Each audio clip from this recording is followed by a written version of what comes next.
father to father, it is very important for us as fathers to be as consistent as possible in,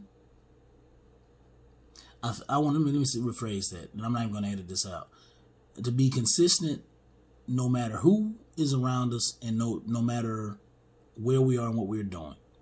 And what I mean by that is we can't be two-faced, right? Matter of fact, my father's word for that when I was a kid was, he would say to me, son, what is integrity?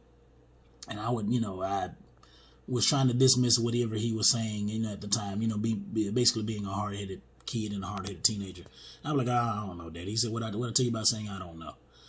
And I would say, oh, okay, Dad, okay. Well, integrity is, doing the right thing, or, wherever you are or something like that. Just kind of just to throw out an answer. And he would say, right, it's doing the right thing when no one is looking. And that's a hard thing, right? I mean, when nobody's looking, if you're religious, you believe God sees all things. But even having that kind of, spiritual knowledge, if you will, or spiritual belief, we all struggle. I think, let me say many of us. I know some folks out there, get cocky when or arrogant and say, well, it's not we all, maybe you and your religious, group or whichever may believe that. But many of us will probably do things in the dark when we think nobody's watching. Sometimes not even intentionally trying to do something evil. It's just doing it. It's like, well, nobody's seeing me, smoke that cigarette, or nobody's seeing me look up this particular website, or nobody's seeing me sending this inappropriate message, or nobody's seeing me doing whatever it is that, if I'm really sitting back thinking about it, like, it's kind of inappropriate. I probably shouldn't be doing this. So really having and working on having integrity and really, if telling, like I think I did a video like this. Well, I didn't think about it. I did do a video like this before where I was basically like, you can't tell your children to say one thing, or you can't say one thing and then do another. You can't tell your children, the old adage, do as I say, not as I do. That just doesn't work, and even as a father, realizing that sometimes you can make a mistake and realize like your child could see you as their hero, and they realize the older they get, hey, daddy's not perfect. And I would love to ask my father that one day, how did he feel when he kind of saw me, or realized that I looked at him like, hey, he's not perfect, right? Because, and I say all this to say, I was watching a video, I think it was on the Dave Ramsey network, and it was like John Delaney and I think Ken Coleman, I think. I try to find and put a link to it in the show description. And one lady called in, and she was really emotional about finding out that she had a secret brother that she didn't know about. And a lot of people in the comment section were like, man, she's being like mad emotional about this. Like, why is that big a deal? I mean, it's just her parents didn't tell about another kid, that they had, or one of them had, or the father had before she's born. It ain't got nothing to do with you. Why are you upset about it?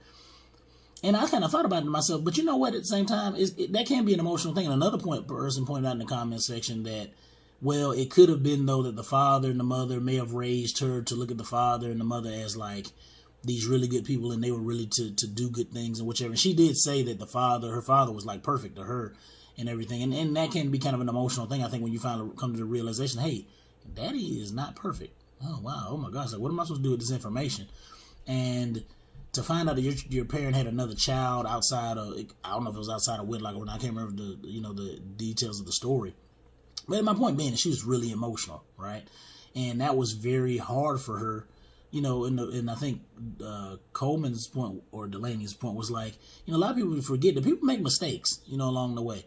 And that's true, but the thing I always try to hold on to, what my father told me was, look, don't ever put any man on a pedestal. I remember he even said it to me, when I looked at, as a child. I may have been more of a teenager at this point.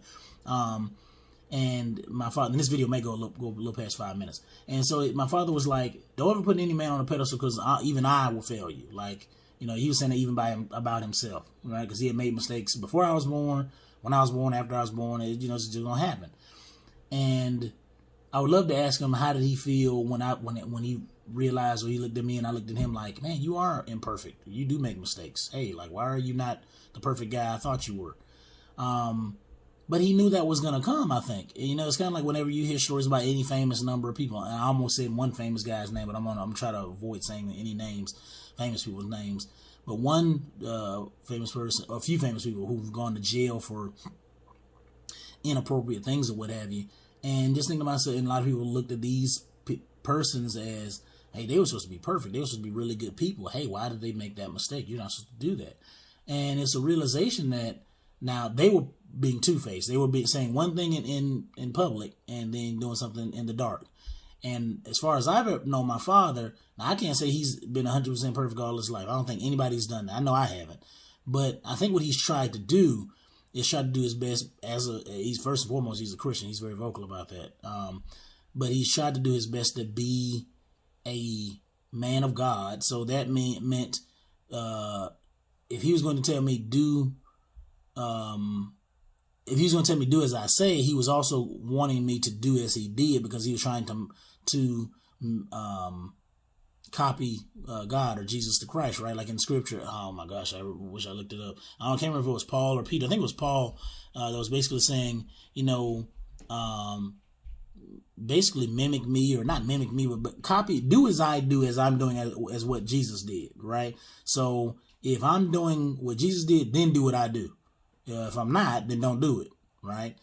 And that's kind of the thing I think about as fathers. We have to remember, especially, that even when you think no one is looking, you still have to do your best and fight to really be godly, really to strive for that holiness, you know, with the Lord's help, really to try to live like you're supposed to live, really try to be how God has called you to be. Otherwise, it's a fake, and it's not really even worth your time to try to present to your children a certain way of living if you're not going to live it yourself. And so that, I think, is the thing my father kept constantly trying to get to me, is you got to remember, son, integrity is so important, especially with raising children. They have to see you really striving to do the right thing. And when you do the wrong thing, be man enough. How about that? Be man enough to admit you're wrong. They really might learn more from that.